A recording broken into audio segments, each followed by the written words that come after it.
As pessoas com deficiência na história do Brasil. A exclusão das pessoas com deficiência no Brasil Colônia, de 1500 a 1822. Olá, meu nome é Emílio Figueira. Dentre outras coisas, sou autor do livro As Pessoas com Deficiência na História do Brasil, uma trajetória entre silêncios e gritos, já em sua 4ª edição pela WAK Editora. E a partir dele, criei esta pequena série em 4 vídeos assim estruturados. 1. Brasil Colônia, de 1500 a 1822. 2. Brasil Império, de 1822 a 1889. 3. República Velha, de 1889 a 1930. 4. Da Resistência na Ditadura Militar, de 1964 a 1985 aos Direitos e Representatividade na Contemporaneidade. Vamos iniciar o vídeo número 1. 1. As pessoas com deficiência no descobrimento do Brasil. Quando falamos da história das pessoas com deficiência no Brasil, quase sempre começamos pelo século XX. Mas essa história é bem mais antiga. Para entender como chegamos até aqui, é preciso voltar mais de 500 anos, ao Brasil Colônia. Entre 1500 e 1822, o país ainda estava sendo moldado, de política, social e culturalmente. Não havia leis de inclusão, nem direitos reconhecidos, nem mesmo o conceito de acessibilidade. A deficiência era tratada com medo, preconceito e, principalmente, com silêncio. Ao longo dos próximos minutos olharemos de frente esse passado. Um passado que ajuda a entender por que a exclusão ainda é tão presente no nosso cotidiano. 2. A política de exclusão entre os povos indígenas. Antes da chegada dos portugueses, o território brasileiro era habitado por cerca de 5 milhões de indígenas. Esses povos estavam organizados em centenas de tribos, com culturas, línguas e crenças muito diferentes entre si. A vida nas aldeias era coletiva. Cada pessoa tinha sua função: caçar, plantar, defender o grupo. E tudo isso exigia força, saúde, agilidade. Quando nascia uma criança com alguma deformidade física, ela era vista como um sinal de desequilíbrio. Muitas vezes, era abandonada na mata, lançada de um penhasco ou sacrificada em rituais. Não por crueldade, mas porque se acreditava que aquela criança traria maldição à tribo. Ainda assim, havia exceções. Alguns cronistas relatam a presença de indígenas com cegueira, paralisia ou surdez, geralmente causadas por guerras ou acidentes. O médico Licurgo Santos Filho sugeriu que essas deficiências eram mais toleradas, pois vinham de traumas, e não do nascimento. O selvagem tinha horror à doença.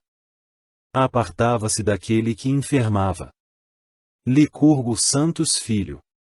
Já Jean de Lery e Calvon Martius também mencionam casos isolados, e reforçam que, mesmo raros, esses indivíduos existiam. A exclusão, portanto, era real, mas não absoluta. Entre o julgamento e o silêncio, algumas vidas resistiam. 3. A chegada dos jesuítas e a medicina da caridade.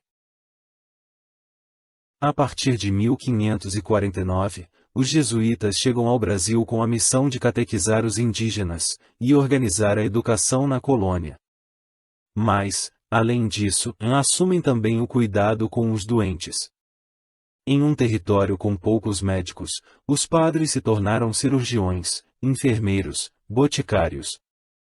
Um dos mais conhecidos foi José de Anchieta. Ele tratava feridas, realizava partos, até sangrias, muitas vezes usando apenas um canivete. Achava-se raramente um cego, um surdo, um mudo ou um coxo, José de Anchieta. Anchieta escreveu cartas detalhadas. Nelas, conta que era raro ver indígenas com deformidades, mas descreve casos marcantes, como de uma criança com nariz estendido até o queixo, e escamas pelo corpo. Assim que nasceu, foi enterrada viva pelo pai. Para Anchieta, aquilo era um monstro. Isso revela o quanto o olhar cristão, mesmo com boas intenções, também carregava preconceitos. A caridade estava presente, sim. Mas não havia compreensão. O cuidado era uma forma de salvação, não de reconhecimento da dignidade da pessoa com deficiência. 4. A cultura da superstição e o apagamento social. Durante todo o período colonial, a deficiência esteve associada ao castigo. Doença era sinal de pecado. Loucura era possessão. O leproso era afastado. O louco, trancado. O diferente, escondido. Não é coincidência que os registros oficiais quase não mencionem pessoas com deficiência. Elas eram silenciadas, ignoradas, apagadas. Quando apareciam, eram chamadas de aberrações, deformados ou simplesmente monstros. A exclusão não era apenas social, era simbólica. Um corpo fora do padrão era visto como uma ameaça à ordem natural. E, por isso, não merecia ser lembrado. A deficiência não fazia parte da vida colonial, fazia parte do medo. A ignorância é a matéria-prima da segregação. 5. Infância, abandono e marginalização.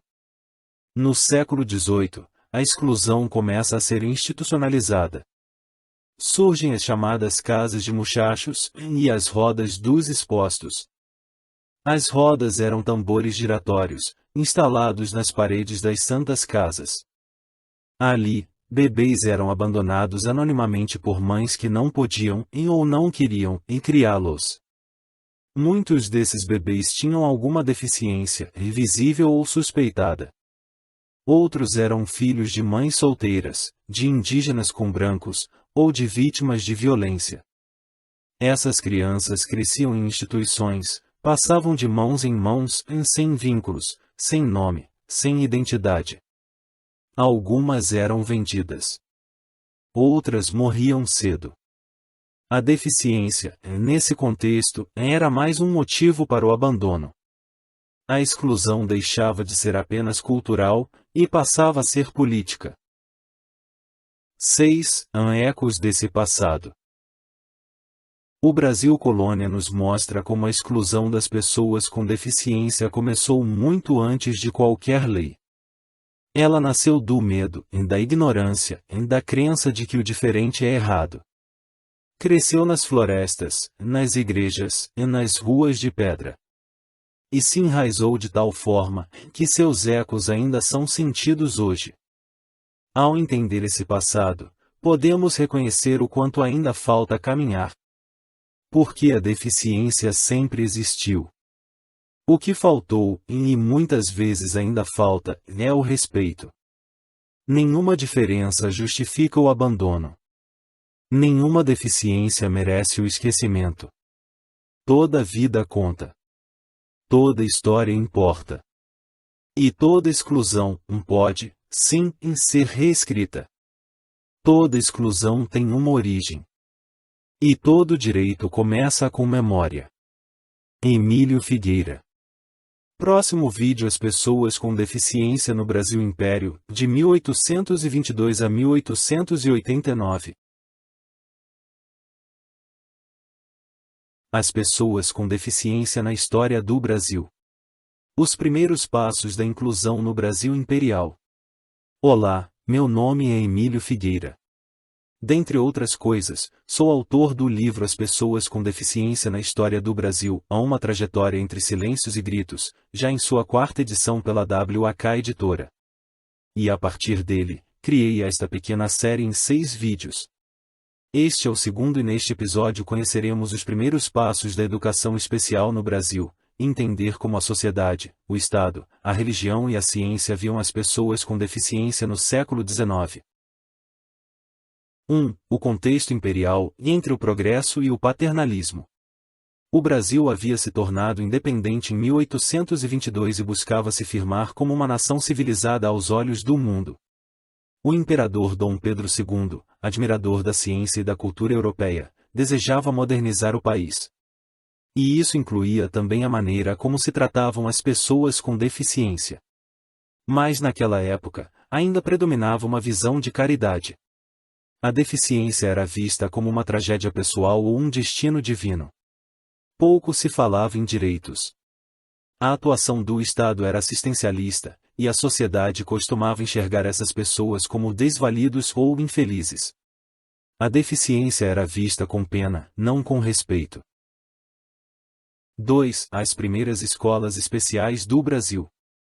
Em 1854, nasceu o Imperial Instituto dos Meninos Cegos, no Rio de Janeiro, e atual Instituto Benjamin Constant. Foi a primeira escola pública brasileira voltada exclusivamente à educação de pessoas cegas.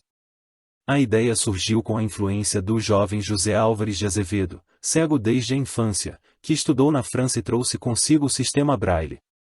Ele impressionou o médico da corte, que o apresentou a Dom Pedro II.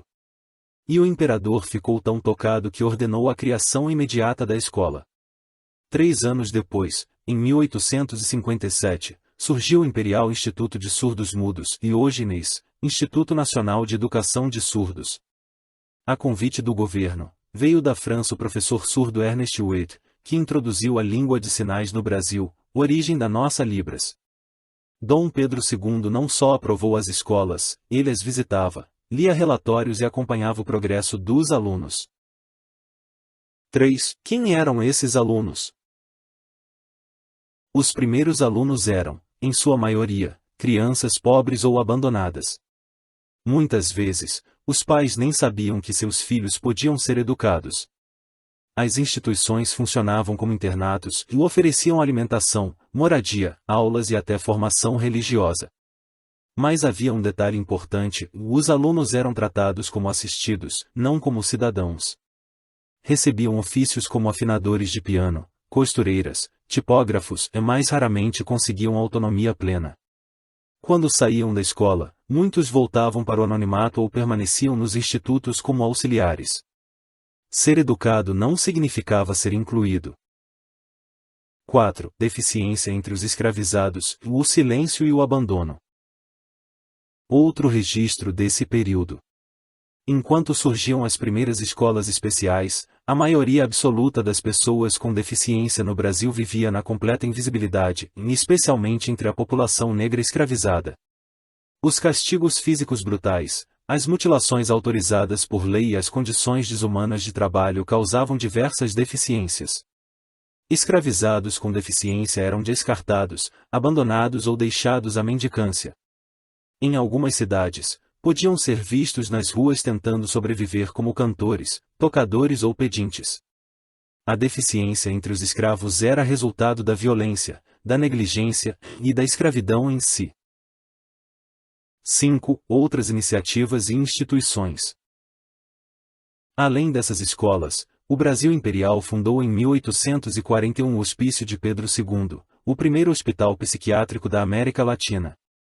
Inspirado na psiquiatria francesa, o hospício buscava tratar de forma mais humana os alienados, como se dizia na época.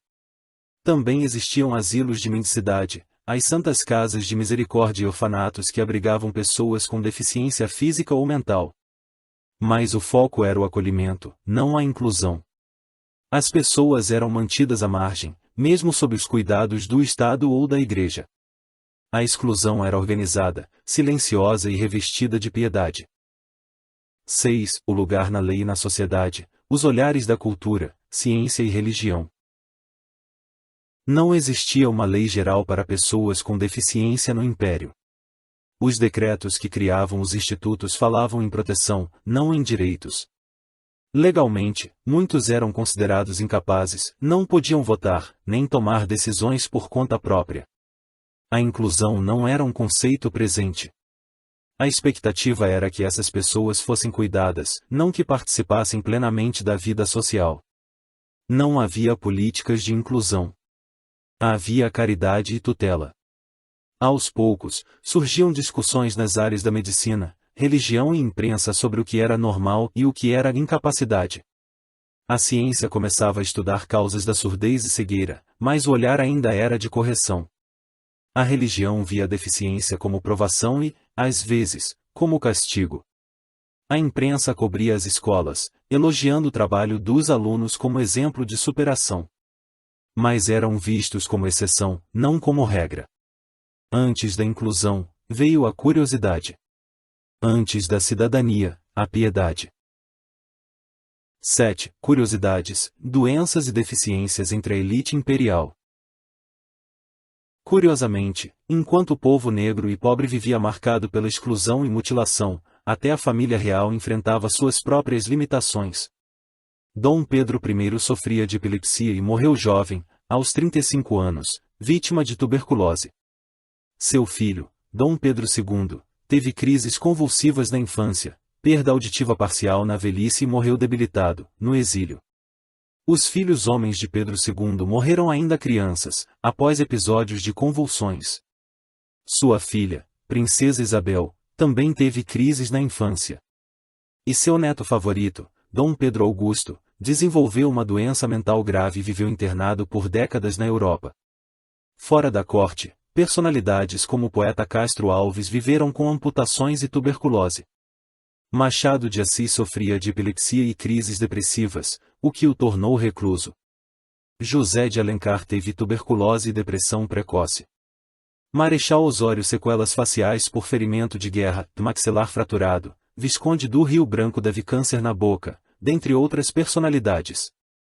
A deficiência atravessava todas as classes, do escravo ao imperador. 8. Ecos desses passado ainda em nossos dias atuais. Tudo aqui citado está detalhadamente narrado em meu livro As Pessoas com Deficiência na História do Brasil, há uma trajetória entre silêncios e gritos. As primeiras instituições para pessoas com deficiência no Brasil nasceram no Império. Foram criadas por decreto, inspiradas na Europa, movidas por boa vontade e mais limitadas pela visão de mundo da época. Elas representaram o começo de uma longa caminhada. Uma caminhada que, aos poucos, transformaria a caridade em direito, e exclusão em luta por inclusão. Do Império ao presente, o passado ainda ecoa nas vozes que hoje pedem inclusão. Próximo vídeo As Pessoas com Deficiência na República Velha, de 1889 a 1930. As pessoas com deficiência na história do Brasil. Exclusão e silêncio na República Velha, de 1889 a 1930. Enquanto o Brasil se modernizava sob o comando das oligarquias e buscava se afirmar como uma jovem república, uma parte significativa da população seguia à margem, invisível, silenciada e excluída. Olá, meu nome é Emílio Figueira. Dentre outras coisas, sou autor do livro As Pessoas com Deficiência na História do Brasil, há uma trajetória entre silêncios e gritos, já em sua 4ª edição pela WAK Editora. E a partir dele, criei esta pequena série em 5 partes. Neste vídeo veremos como as pessoas com deficiência, vistas como incapazes ou indesejáveis, eram tratadas com indiferença ou confinadas em instituições fechadas. Um retrato sombrio de um tempo que preferiu esconder a diferença ao invés de acolhê-la. Ou uma república para poucos. Na virada do século XIX para o XX, o Brasil consolidava sua primeira república sob o controle das elites agrárias e dos coronéis. O modelo político priorizava interesses econômicos e regionais, enquanto a maioria da população, especialmente os pobres, os negros e as pessoas com deficiência, era relegada à invisibilidade. As políticas sociais praticamente inexistiam, e a deficiência não era reconhecida como uma questão pública. O amparo aos mais vulneráveis ficou restrito às instituições filantrópicas e religiosas, como as Santas Casas de Misericórdia, os orfanatos e os asilos, que, embora prestassem serviços essenciais, reforçavam uma lógica caritativa e segregadora. Não havia políticas estatais para promover direitos ou inclusão, apenas ações pontuais, marcadas por compaixão ou paternalismo. 2. O Hospital Colônia de Barbacena, o Brasil Escondido. O ano de 1903 marcou a inauguração de um dos maiores símbolos da exclusão institucional no Brasil, o Hospital Colônia de Barbacena, em Minas Gerais. Criado para receber pessoas com transtornos mentais, rapidamente tornou-se um depósito humano para aqueles considerados indesejáveis. Portadores de deficiência intelectual, pessoas com deficiência física, pobres, alcoólatras, prostitutas e até opositores políticos eram internados sem critério clínico, apenas para serem retirados do convívio social. Ao longo de sua história, estima-se que mais de 60.000 pessoas morreram no Hospital Colônia, muitas sem sequer terem diagnóstico médico. As condições eram degradantes e superlotação, maus tratos, fome e abandono. Barbacena não foi apenas um hospital, foi um reflexo de uma sociedade que preferia ocultar a diferença, apagando vidas e histórias. 3. A eugênia e higienismo. O corpo que não serve deve ser controlado. No início do século XX, as ideias da eugenia e do higienismo ganharam força no Brasil, sob a justificativa de construir uma sociedade saudável e moderna. Em 1923, foi criada a Liga Brasileira de Higiene Mental, que passou a defender políticas de controle da natalidade, isolamento social e até a esterilização de pessoas consideradas degeneradas ou incapacitadas. As pessoas com deficiência eram vistas como ameaças à ordem e ao progresso, e por isso, deveriam ser segregadas ou impedidas de reproduzir-se. A exclusão social passou a ser legitimada por discursos pseudocientíficos, transformando preconceitos em políticas públicas. Assim, a deficiência, que antes era apenas ignorada, passou a ser ativamente combatida como um risco à nação. 4. A educação segregada e para poucos. Na República Velha, a educação pública e inclusiva para pessoas com deficiência simplesmente não existia. As poucas instituições que ofereciam alguma forma de escolarização eram heranças do período imperial, como o Instituto Benjamin Constant, voltado para pessoas cegas, e o Instituto Nacional de Educação de Surdos. Estas escolas, localizadas no Rio de Janeiro, tinham funcionamento isolado e alcance extremamente restrito. Para a maioria das crianças e jovens com deficiência, o futuro era reclusão no ambiente familiar ou confinamento em instituições como asilos e hospitais colônia. A visão predominante era que a deficiência incapacita, que o diferente não pode aprender, e por isso deve ser segregado. A escola pública brasileira, nesse período, permaneceu um espaço exclusivo para os ditos normais. 5. Há nenhuma voz, nenhum movimento. Ao longo de toda a Primeira República, não há registros de movimentos sociais organizados protagonizados por pessoas com deficiência ou por familiares em defesa de seus direitos. O ambiente político autoritário e excludente, dominado por interesses oligárquicos, impedia a emergência de qualquer reivindicação que fugisse à ordem estabelecida. O discurso sobre a deficiência era monopolizado por médicos, religiosos e assistentes sociais, sempre pautado pelo assistencialismo, pelo controle ou pelo isolamento.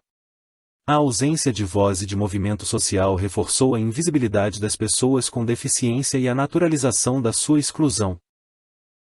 6. Há um olhar para aquela época. A República Velha consolidou um modelo de exclusão social e institucional das pessoas com deficiência no Brasil.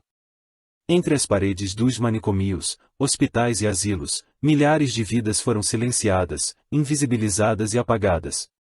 A ausência de políticas públicas inclusivas, somada ao avanço de ideologias eugênicas, reforçou preconceitos e criou um legado de estigmas que perdurariam por décadas. Mas é importante lembrar, a exclusão não é destino, é escolha, e pode ser desfeita. Próximo vídeo: as pessoas com deficiência na ditadura militar, de 1964 a 1985. As pessoas com deficiência na história do Brasil. Da resistência na ditadura militar, de 1964 a 1985, aos direitos e representatividade na contemporaneidade. Olá, meu nome é Emílio Figueira. Dentre outras coisas, sou autor do livro As Pessoas com Deficiência na História do Brasil, há uma trajetória entre silêncios e gritos, já em sua 4ª edição pela WAK Editora.